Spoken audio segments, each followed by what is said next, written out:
ওই ঘর আল্লাহর ঘর, কানে কাবা বাইতুল্লাহ, পৃথিবীর প্রথম ঘর। ওই ঘরের মধ্যে গেলে কি হয়? রহমত পাওয়া যায়। ওই ঘরের ভিতরে গেলে কি হয়? ওই ঘরের কাছে গেলে আল্লাহর পক্ষ থেকে হেদায়েত পাওয়া যায়। ওই জায়গায় গেলে পরে একটা মানুষের জীবন পরিবর্তন হয়। আল্লাহ তাআলা বলেন, ওই ঘরটা আমি তোমাদের জন্য স্থাপন করে রাখলাম। সমস্ত মানুষগুলো ওই জায়গায় যায়। আদম নবী যখন ওই জায়গায় গেলেন, আল্লাহ তাআলার কাছে চাইলেন, আল্লাহ তাআলা দোয়া কবুল করলেন। উম্মতে মুহাম্মদী যখন ওই জায়গায় গিয়া আল্লাহ তাআলার দরবারে লাব্বাইক বলে হাজির দিয়া, আল্লাহ তাআলার কাছে হাজিরা দিয়া যখন আল্লাহর কাছে চাইবে, আল্লাহ তাআলা বলুন তো দেখি উম্মতে মুহাম্মদীর গুনাহ মাফ করতে পারেন কি পারেন না? উম্মতে মুহাম্মদীর গুনাহ আল্লাহ মাফ করে দিবেন। তাহলে এই মাসেই, জিলকদ মাসে, আল্লাহর ঘরের মেহমানগণ আস্তে আস্তে ধীরে ধীরে যেতে আরম্ভ করেছে। সংক্ষেপে আমরা এই মাসের কদর করব। শুধুমাত্র এই মাস নয়, জিলহজ মাস এই পরের মাস, এর পরের মাস হলো মুহররম মাস, এরপরে আরেকটা মাস, পূর্ণ 4টা মাসকে আমরা কদর করব, অন্তরে ধারণ করব। যে কোনো কাজ করতে গিয়া ভালো কাজ করলে সময় দিয়া করব, অন্যায় কাজ যখন চলে আসবে মনে মনে ধারণা করব এই মাসটা না দামি মাস, এই মাস না আল্লাহর কাছে সম্মানী মাস। কেমনে অন্যায় করি, কেমনে অপরাধ করি, কেমনে মিথ্যা কথা বলি, কেমনে সুগুল করি, দামি মাস না আল্লাহ তাআলার কাছে? আল্লাহ না কোরআনের মধ্যে ঘোষণা করেছেন, যেই কথা আল্লাহ কোরআনে ঘোষণা করেছেন, এই দামি মাসগুলো আমাদের কাছেও সম্মানী মাসের কদর করবা, আল্লাহও তোমাদেরকে কদর করবেন। সুবহানাল্লাহ। ইন্না আউওয়ালা বাইতিন উদিআ লিন-নাসি লাল্লাযী বিবাক্কাতা মুবারাকা লাল্লাযী বিবাক্কাতা মুবারাকা ওয়া হুদাল লিল আলামিন।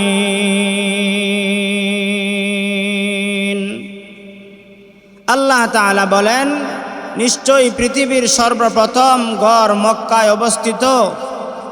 ওই ঘরটা ব্যাখ্যা কেমন ঘর? যেই ঘরের ফজিলত গুরুত্ব বুঝাইতে গিয়ে আল্লাহ তাআলা বলেন মুবারাকা, সেখানে বারাকা নাজিল হয়। 24টা ঘন্টা আল্লাহর পক্ষ থেকে বরকত রহমত নাজিল হতে থাকে। সেই ঘর হলো কানায় কাবা বাইতুল্লাহ। শুধু তা নয়, আল্লাহ পাক রব্বুল আলামিন বলেন ওয়া হুদাল লিল আলামিন, সেটা হলো পৃথিবীর একটা প্রাণকেন্দ্র, হেদায়েতের একটা মারকাজ, হেদায়েতের একটা গুডাউন। যেই ঘর এত দামি ঘর, ওই ঘরটা হলো পৃথিবীর প্রথম ঘর। ওই ঘরটা কোথায় অবস্থিত? মক্কায় অবস্থিত সেই ঘর। সেই ঘরটা কেমন দামি ঘর? আল্লাহ তাআলা বলেন, সেই ঘরের ভিতরে 24টা ঘন্টা আল্লাহর পক্ষ থেকে রহমত বরকত নাজিল হয়। এরপরে আল্লাহ বলেন, শুধুমাত্র বরকতের ঘর নয়, এই ঘরটা হলো তামাম পৃথিবীর মানুষের জন্য হেদায়েতের একটা মারকাজ। আজ দেখবেন জিলকদ মাস শুরু হওয়ার সাথে সাথে পৃথিবীর প্রান্ত প্রান্ত থেকে ওই ঘরের দিকে মানুষ ছুটে যাচ্ছে, ওই ঘরের দিকে মানুষ অগ্রসর হচ্ছে। ওই ঘরে মানুষগুলো হাজিরা দেওয়ার জন্য পৃথিবীর প্রান্ত প্রান্ত থেকে ওই জায়গায় একত্রিত হচ্ছে। ওই ঘরটা এমন ঘর, যেই ঘরের আসার দ্বারা আল্লাহ তাআলা মানুষকে ঘরের মাধ্যমে হেদায়েত দিয়ে দেন, হেদায়েতের গুডাউন। ওই ঘরে যারা গিয়েছে তারা দামি হয়ে গেছে, যারা যাবে তারাও দামি হয়ে যাবে। যারা যায় নাই, তারা যদি ইব্রাহিম নবীর আহ্বানে সাড়া দিয়া থাকে, তারাও একদিন না একদিন ওই ঘরের মেহমান হয়ে যাবে। ওই ঘরটা এমন একটা ঘর, যেই ঘর পৃথিবীর প্রথম ঘর। ওই ঘরটা আল্লাহ তাআলা সর্বপ্রথম আদম আলাইহিস সালাতু ওয়াস সালামের মাধ্যমে আল্লাহ তাআলা নির্মাণ করাইলেন। এবার আদম আলাইহিস সালাতু ওয়াস সালাম ওই যে ইন্না আউওয়ালা বাইতিন বুদিআ লিন-নাস, মানুষের জন্য প্রথম যেই ঘর আল্লাহর ইশারায় আদম নবী বানাইলেন। কিভাবে বানাইলেন? সিমেন্টের তো কোনো ব্যবস্থা ছিল না, ইটের তো কোনো ব্যবস্থা ছিল না। ওই কানে কাবা বাইতুল্লাহ সর্বপ্রথম পাথর দিয়া একটা নিশানা দিলেন, পাথর দিয়া চার কোণার এরকম ভাবে নিশানা দিয়া মাঝখানে এটার ভিতরে প্রবেশ কইরা আদম নবী আল্লাহর দরবারে ইবাদত করতেন। সুবহানাল্লাহ। আদম নবী যেই ঘরটা বানিয়েছিলেন প্রথম ঘর, ওই ঘরের জন্য আজ মানুষ পাগল পারা হয়ে, ওই জিলকদ মাস, এই মাস থেকে মানুষ পাগল পারা হয়ে ওই ঘরের দিকে মানুষ ছুটে যায়। ওই ঘরের কাছে গিয়া লাব্বাইক বলার জন্য প্রস্তুতি গ্রহণ কইরা পৃথিবীর প্রান্ত প্রান্ত থেকে ওই ঘরে যায়। আল্লাহ যেন আমাদেরকে যাওয়ার তৌফিক দান করেন। মন থেকে বলেন আমিন। আদম আলাইহিস সালাতু ওয়াস সালাম প্রথমে বানাইলেন। বানানোর পরে আদম আলাইহিস সালাতু ওয়াস সালাম দুনিয়া থেকে বিদায় হয়ে যাওয়ার পরে নূহ আলাইহিস সালাতু ওয়াস সালামের জামানায় প্লাবন হলো, বন্যা হলো। বন্যায় ওই পাথরকৃত যে ঘরটা ছিল, ঘরটা নিশ্চিহ্ন হয়ে গেল, মাটির নিচে চাপা পড়ে গেল। চাপাকৃত সেই ঘরটা ঐতিহাসিকগণ বলেন ইব্রাহিম আলাইহিস সালাতু ওয়াস সালামের মাধ্যমে আল্লাহ তাআলা এই ঘরটাকে আবার পূর্ণ নির্মাণ করাইলেন। এই বিষয়ে আরেকদিন আলোচনা হবে। দুইজন বাপ বেটা দুইজন মিলে আল্লাহর কাছে দোয়া করলেন, তাদের দোয়া আল্লাহ কবুল করে নিলেন, ঘর হয়ে গেল। এরই ধারাবাহিকতা আস্তে আস্তে আমার পয়গম্বর মুহাম্মদুর রাসূলুল্লাহর জামানা চলে আসলো। সুবহানাল্লাহ। মুহাম্মদুর রাসূলুল্লাহর জামানায় আসার পরেও এই ঘরটা আবার চাপা পড়ে গেল, ভেঙ্গে গেল। ভেঙ্গে যাওয়ার কারণে পূর্ণ নির্মাণের জন্য আরব দেশের এই যে হাশিমি গোত্র, বনি হাশিম, বনি আব্দুল মুত্তালিব, এই গোত্রের লোকেরা সেই ঘরটাকে কি করলো? আবার সংস্কার পূর্ণ নির্মাণ করলো। প্রত্যেক গোত্রের লোকেরা সময় দিল, টাকা দিল, পরিশ্রম কইরা সেই ঘরটা নির্মাণ করলো। এই ঘরটা নির্মাণ করার পর এই ঘরের কাছে যারা গেছেন দেখেছেন ঘরের এক কোণায় একটা কালো পাথর আছে, সেটাকে হাজারে আসওয়াদ কালো পাথর বলা হয়। যদিও সেই পাথরটা ছিল সাদা জান্নাতি একটা পাথর। বনি আদমের গুনাহ চুষতে চুষতে সেই পাথরটা কালো হয়ে গেছে, এখনো কালো আছে। এই পাথরটা ঘর নির্মাণ হয়ে গেল, কে স্থাপন করবে, কে লাগাইবে? এবার এটা নিয়ে ঝগড়া সৃষ্টি হয়ে গেল। কে লাগাইবে, কখন লাগাইবে, কার মাধ্যমে লাগাইবে?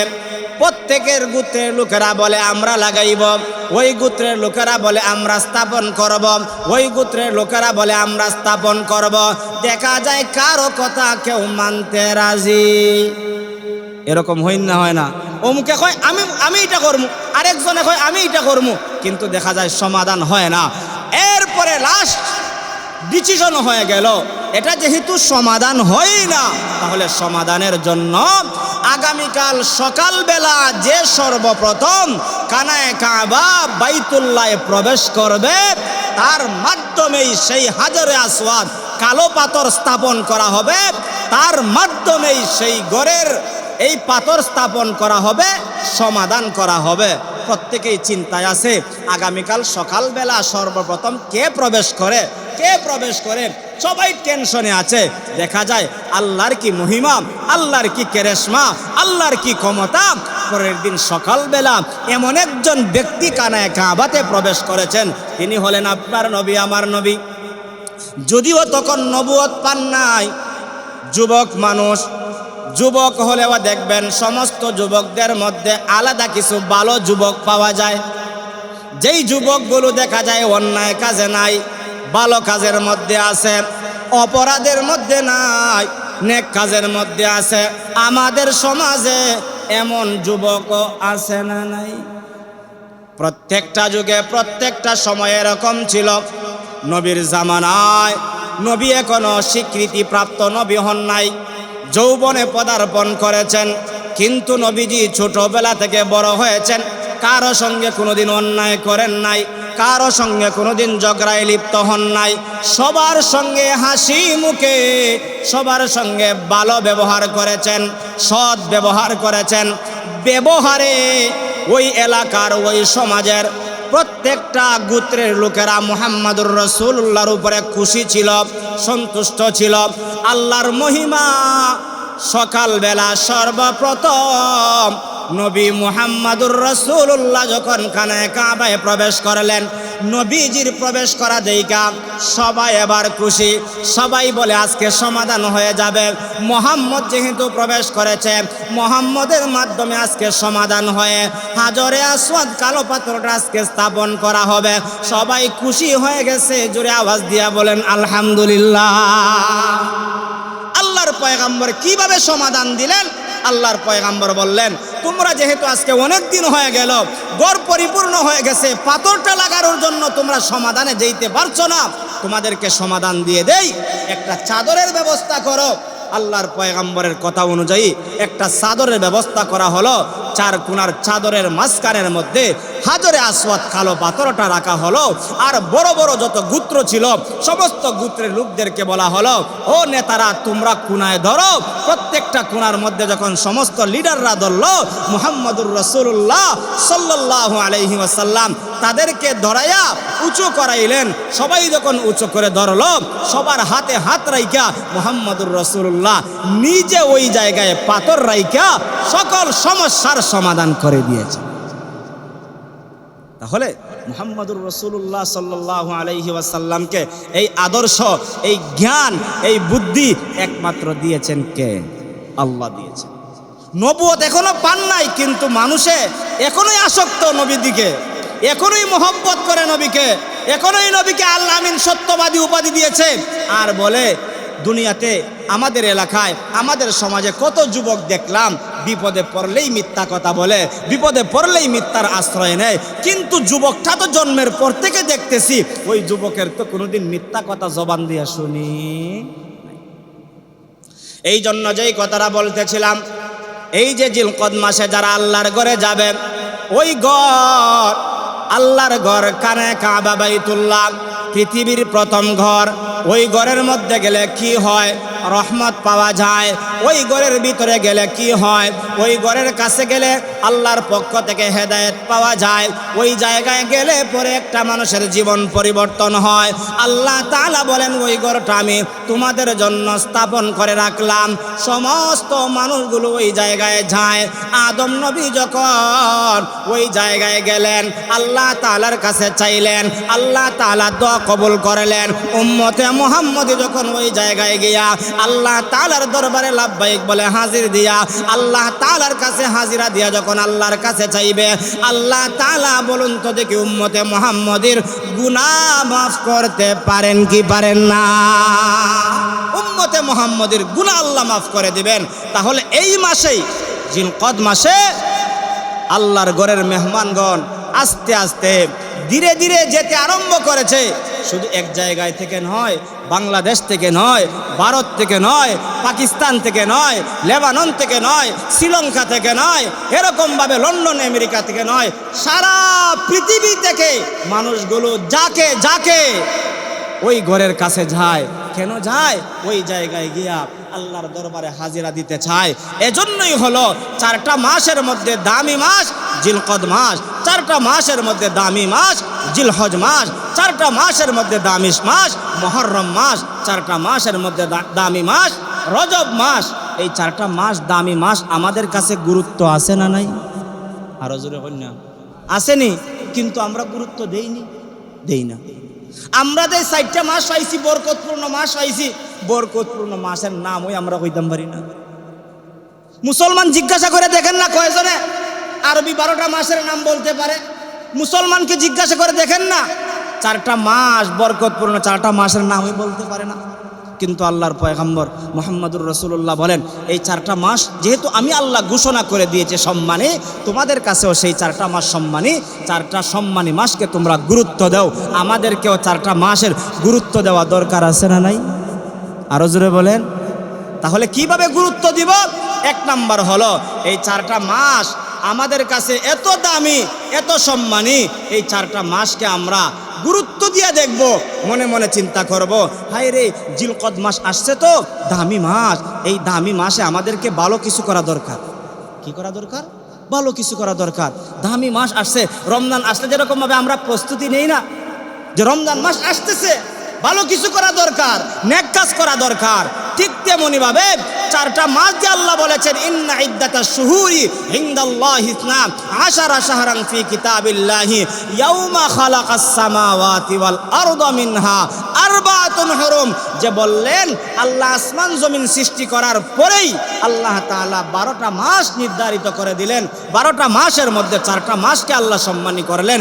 এই সম্মানী মাসটাকে অন্তরে ধারণ করা দরকার, অন্তরে ধারণ কইরা চিন্তা করা দরকার। 4টা মাস দামি মাস, এই দামি মাসগুলো আমার কাছে আসছে, এই 4টা মাসকে কদর করা দরকার। উম্মতে মুহাম্মদী যদি 4টা মাসকে কদর করতে পারে, আল্লাহর কাছে তার সম্মান কমবে না বাড়বে? বাড়বে। কিন্তু আমরা সম্মান বাড়াইব কেমনে? মাসেরই তো কদর জানি না। সংক্ষেপে আমরা এই মাসের কদর করব। শুধুমাত্র এই মাস নয়, জিলহজ মাস এই পরের মাস, এর পরের মাস হলো মুহররম মাস, এরপরে আরেকটা মাস। পূর্ণ 4টা মাসকে আমরা কদর করব, অন্তরে ধারণ করব। যে কোনো কাজ করতে গিয়া ভালো কাজ করলে সময় দিয়া করব, অন্যায় কাজ যখন চলে আসবে মনে মনে ধারণা করব, এই মাসটা না দামি মাস, এই মাস না আল্লাহর কাছে সম্মানী মাস। কেমনে অন্যায় করি, কেমনে অপরাধ করি, কেমনে মিথ্যা কথা বলি, কেমনে চুগল করি, দামি মাস না আল্লাহ তাআলার কাছে? আল্লাহ না কোরআনের মধ্যে ঘোষণা করেছেন, যেই কথা আল্লাহ কোরআনে ঘোষণা করেছেন, এই দামি মাসগুলো আমাদের কাছেও সম্মানী। সম্মানী মাসের কদর করবা, আল্লাহও তোমাদেরকে কদর করবেন। সুবহানাল্লাহ। এজন্য এই মাসের কদর করা। 2 নম্বরে হলো এই মাসের কদর কেমনে করবা? এই মাসে জামাতের গুরুত্ব বাড়াইয়া দিবা। জামাতের নামাজ যেরকম ভাবে রমজানে আমরা বাড়াইয়া দেই, নামাজ জামাতের গুরুত্ব বাড়াইয়া দেই। দেখবেন নামাজটা যদি ছুটে যাওয়ার সম্ভাবনা থাকে, তারপরও চেষ্টা করি রমজান মাস মনে করি জামাতে শরীক হওয়ার, মসজিদে গিয়ে নামাজ পড়ার চেষ্টা করি। কেন?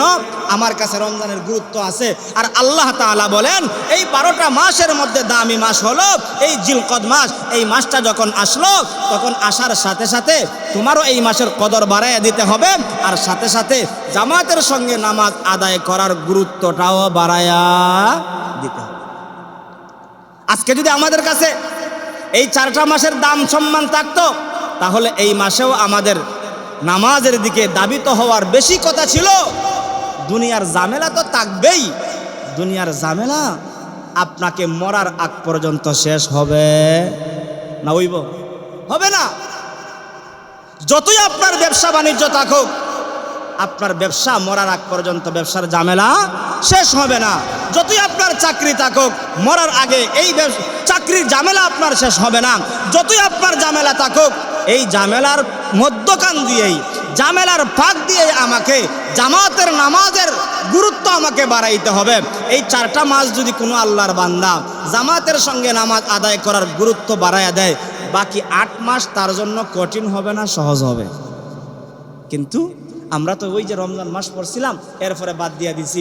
এখন আবার যদি আরম্ভ করি দেই, আরম্ভ করলে 3টা মাস লাগাতারে আমরা পাইব। জিলকদ মাস, জিলহজ মাস, মুহররম মাস, 3টা মাস যদি ধারাবাহিকভাবে গুরুত্বপূর্ণ মনে করে যদি নামাজ পড়তে আরম্ভ করি, মুহররম শেষ হইলেই রবিউল আউয়াল আসলে, যে রবিউল আউয়াল মাস আসছে, নবীর জন্মের মাস আসছে, তাহলে এটাকেও বেশি মহব্বত করি, ভালোবাসি, নামাজ পড়তে আরম্ভ করি। এভাবে যদি প্রত্যেকটা মাসের গুরুত্ব বাড়াইয়া দেয়, তাহলে 12 মাস কি তার নামাজ কাজা যাবে? যাবে না। যায় কেন? গুরুত্ব নাই। ব্যবসার গুরুত্ব ঠিকই আছে, চাকরির গুরুত্ব ঠিকই আছে, কৃষিকাজের গুরুত্ব ঠিকই আছে, মাগার নামাজের গুরুত্ব নাই। কেন নাই? আমি কপাল পোড়া, আপনি কপাল পোড়া। দেখেন, এই চিন্তা করতে করতে কবরের ডাক চলে আসে। এই চিন্তা করতে করতে কি আসে? কবরের ডাক চলে আসে। আচ্ছা, কবরের ডাক যখন চলে আসে, কেউ কি আর এই কবরের হাত থেকে, আজরাইলের হাত থেকে, মরার হাত থেকে কেউ বাঁচতে পারবে?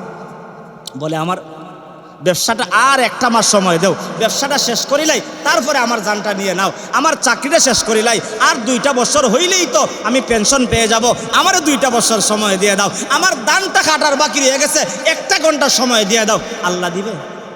জোরে বলেন, আল্লাহ দিবে? দিবে না। আমার কথা না তো, আল্লাহ নিজে বলেন, ইদা জা আজালুহুম লা ইস্তাখিরুনা সাআতাও ওয়া লা ইস্তাকদিমুন। ওরে কপাল পোড়া শুনিয়া রাখো, আল্লাহ তাআলার ডাক যখন চলে আসবে, 1টা সেকেন্ড সময় দেওয়া হবে না, 1টা মিনিট সময় দেওয়া হবে না, 1টা ঘন্টা সময় তোমাকে দেওয়া হবে না। যত বড়ই তুমি ক্ষমতাওয়ালা হও আর যত ছোট্ট চুপলি ঘরের মালিক হও না কেন, কেউ তোমাকে 1টা মিনিট সময় দিবে না। আজরাইল তোমাকে পাকড়াও করবেই করবে। অতএব আজরাইলের হাত থেকে যদি আমাকে বাঁচতেই হয়, নিজের সময়টাকে আখিরাতের জন্য প্রাধান্য দেওয়া লাগবে, নিজের জীবনটাকে আখিরাতের জন্য প্রাধান্য দেওয়া লাগবে, নিজের যৌবনটা আখিরাতের জন্য প্রাধান্য দেওয়া লাগবে।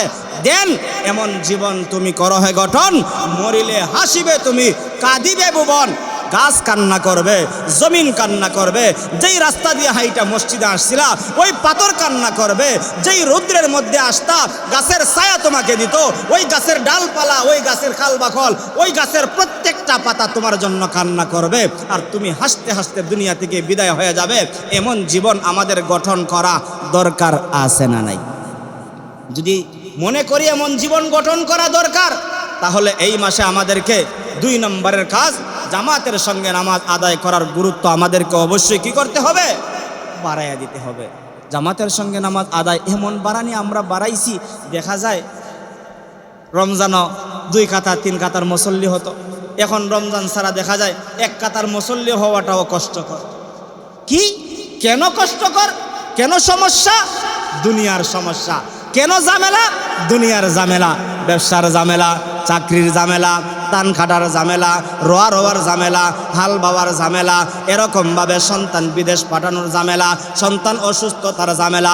যতই ঝামেলা থাকুক না কেন, সমস্ত ঝামেলাকে পিছনে ফালাইয়া আপনি বলবেন আমার নামাজ আগে, আমার নামাজের গুরুত্ব দেওয়া দরকার আগে।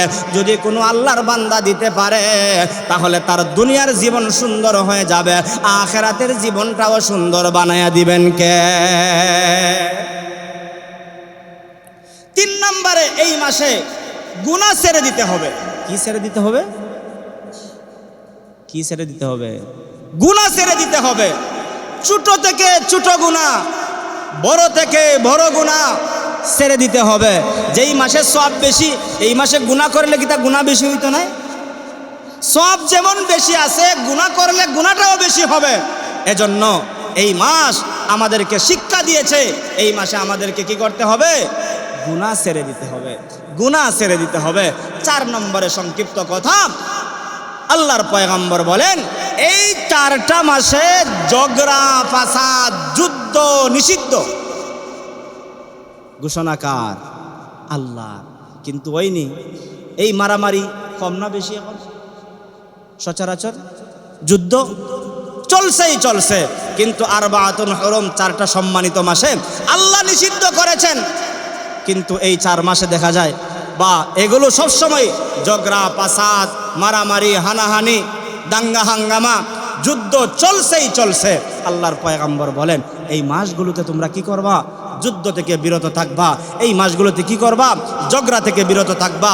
এই মাসগুলোতে কি করবা? দাঙ্গা হাঙ্গামা থেকে বিরত থাকবা। আমাদেরকে টাকা দরকার আছে না? কিন্তু আমরা পারি না।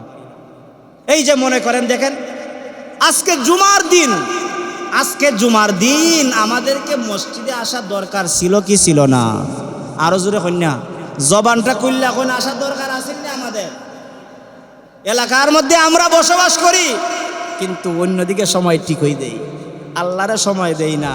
কিন্তু জেনে রাখবা, ওই সময়ের মূল্য নাই, এই সময়ের মূল্য আছে। যেই সময়ের মূল্য আছে, এই সময়ের কদর তোমার কাছে নাই। আর যেই সময়ের মূল্য নাই, এই সময়ের কদর তোমার কাছে আছে। জেনে রাখবা, কত না তোমার সামনে কত মানুষের জান চলে যাচ্ছে, কত না কত মানুষের এরকমভাবে জীবন চলে যাচ্ছে। তাদের কাছ থেকে শিক্ষা গ্রহণ করো না। ঘর আছে, ঘরওয়ালা নাই, বাড়ি আছে বাড়িওয়ালা নাই, জমি আছে জমিওয়ালা নাই, সম্পদ আছে সম্পদওয়ালা নাই, আমি একদিন থাকবো না, আমার সব কিছু থাকবে, পরে থাকবে, কিন্তু এই সময়ের কোনো মূল্য থাকবে না।